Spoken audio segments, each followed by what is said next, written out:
looking at kind of the healthiest populations in the world, kind of what do they eat. So there's a guy called Dan Buettner. He looked at what's called the blue zones. So basically the blue zones has the highest centurion rate in the world and the highest rates of super centurions. So these are people that live into 100, 110 years old. And the average age is usually within the population over 90. So really, really amazing. So basically he's like, what do these people eat? What do these people do? And what similarities?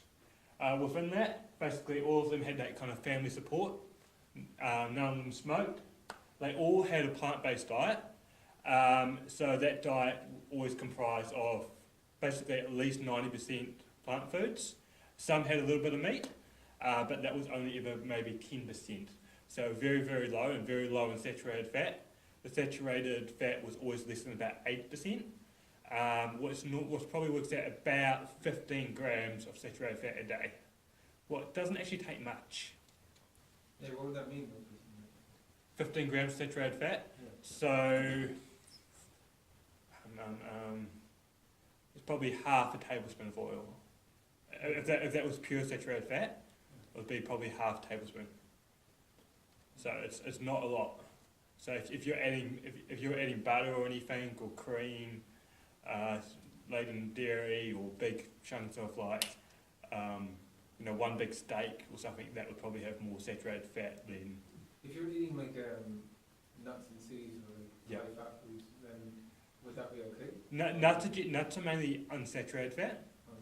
So unsaturated fat is different than saturated fat, and it improves your cholesterol. Okay. Saturated fat damages your endothelial lining, so that's the lining within your arteries. That promotes inflammation, and then that inflammation causes a plaque build-up, calcification in the arteries, and building heart disease. And that's why basically you'll see really fit people, like All Blacks and stuff, but they'll have full-on heart disease, and they'll have a heart attack in their 60s or 70s. So just because you look healthy, just because a high-fat diet makes you slim, doesn't necessarily mean you're going to be healthy in the insides. So sorry to scare you a bit there. Everyone understand that kind of cardiovascular disease? I can kind of explain it a bit more if you need, or you can just ask me afterwards. Two things was physical activity with the plant-based diet, because that improves your cholesterol levels, and social engagement. You've got to be happy at the end of the day. Why so much confusion around nutrition is always a big question. I think all of us has heard a million different things in the media, and we're kind of like, well, what do I follow? So basically, from the hundreds of journals I've read, I can break it down to two things. Basically, too much reductionism in nutrition. So basically, a reductionist model works really well in kind of medicine. So if we had a vaccine, for example, we could take a group and have a control of no vaccination and have a vaccine group. And we could basically just determine that the cause and effect was down to the vaccine. But in nutrition, because food comes in a prepackaged source, we don't just have one specific nutrient. We don't just take magnesium, we don't just take copper, we don't just take calcium. Everything interacts with different absorption rates. So when we look at nutrition, we isolate a compound, we won't get the same result.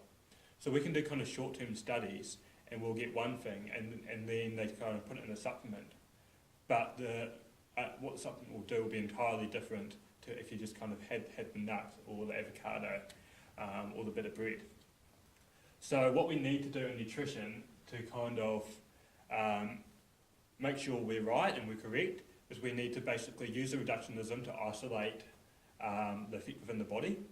So we can either do that by kind of looking at the physiological response. For example, you could take milk, for example, and look at IGF response.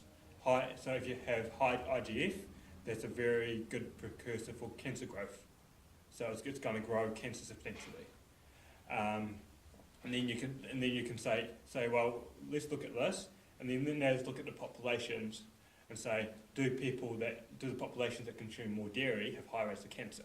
And then your answer is yes. So, and then you go, well, okay, we know prostate cancer is really highly connected to dairy. And breast cancer too, isn't it? Yes, breast cancer too, yeah. Is that true? Yeah, definitely.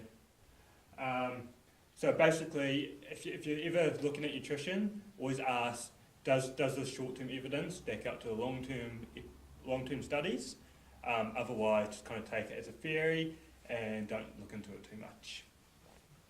Presumably this is more in the alternative literature than in the literature that doctors and the medical profession would read. No, this is in all the mainstream journals, but the main problem is doctors are taught for a cause and effect model. So basically, they've got 15 minutes and they need to fix it. They don't really have time to sit down and say, we need you to change your diet, we need you to stop smoking, we need you to eat like this. They're told, we'll give you a statin, and this will lower your cholesterol, and this will improve the things. So it's not that doctors don't know or don't care. Or actually, probably they don't know. So if you actually talk to doctors a lot about this stuff, a lot of them will actually change their thinking.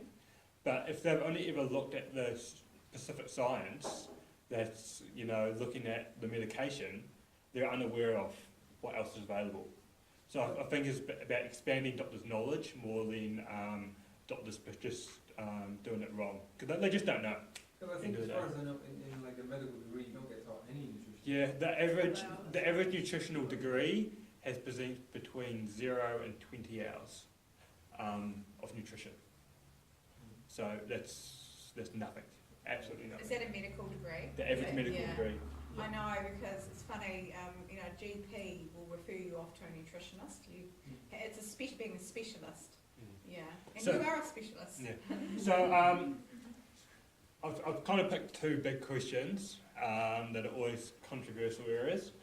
Just try to explain it. Saturated fat is the big one. So firstly, if you have too much saturated fat, it decreases nitric oxide. Now, nitric oxide is what our blood vessels release to expand. Right?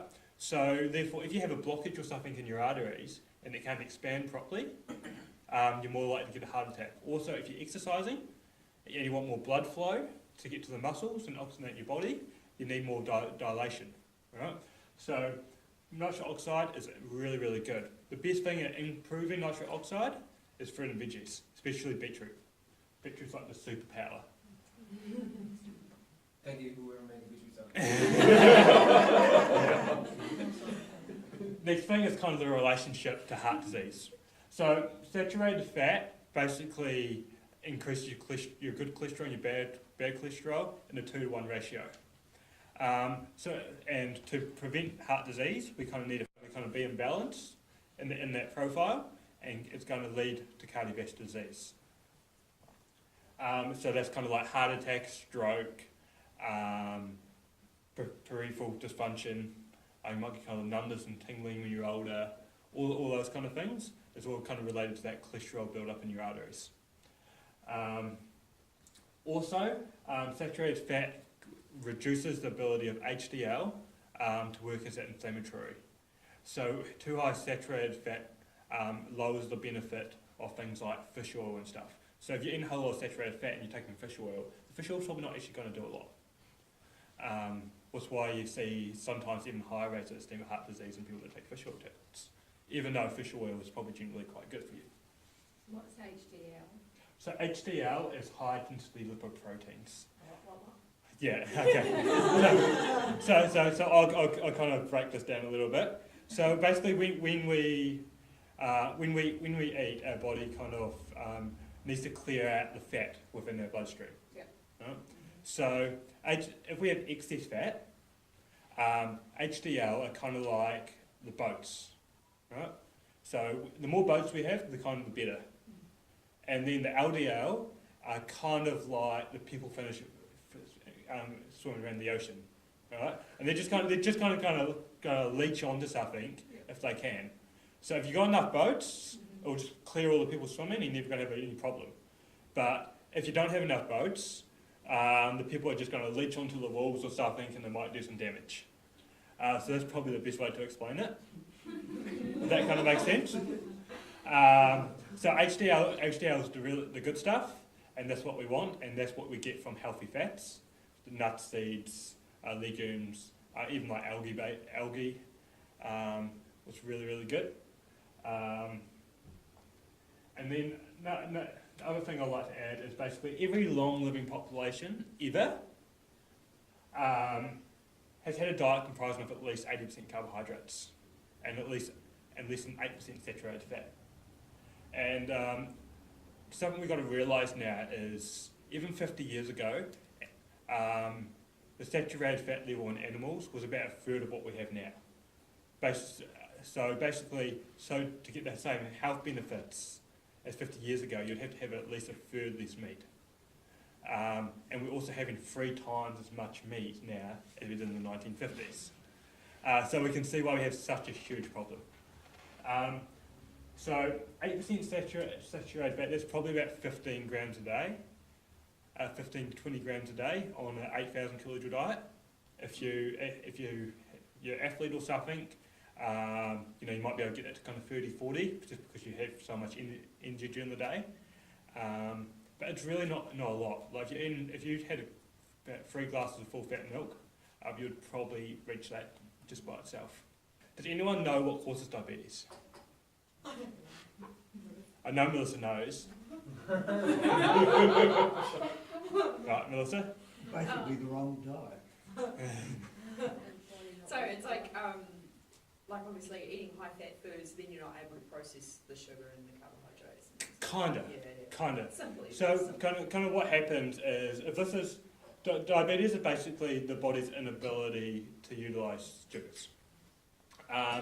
But the way it kind of forms is kind of rather complex. So you've got type 1 and type 2.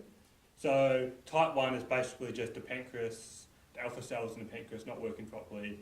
You don't produce enough insulin from the start.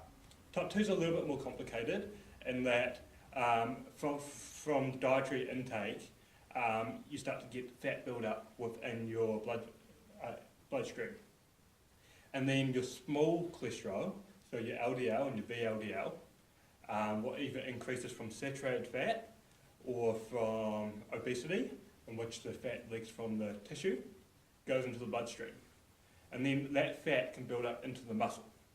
So if you kind of got like a gate, you picture that as like some chewing gum or something, and it kind of becomes blocked. And then the insulin tries to get in, and it can't because it's blocked. And that's called intermyocellular fat, if you kind of want to look that up at any one time. Right? So basically, if you can get rid of that intermyocellular fat, what are these such big long words? I don't know. Your diabetes will erase. So on a high fat diet, there's kind of 2 kind of theories at the moment, kind of what kind of happens. Is one, when you basically really lower that carbohydrate and increase that fat to kind of like that 60%, your fat adaptation really increases, and your body starts to utilise that fat a little bit better. And sometimes, with kind of calorie restriction as well, their body can start to utilise those fats. But a lot of the time on these high fat diets, because they end up in a lot of saturated fat as well, they actually end up with more body fat, more intercellular fat in the muscle cells.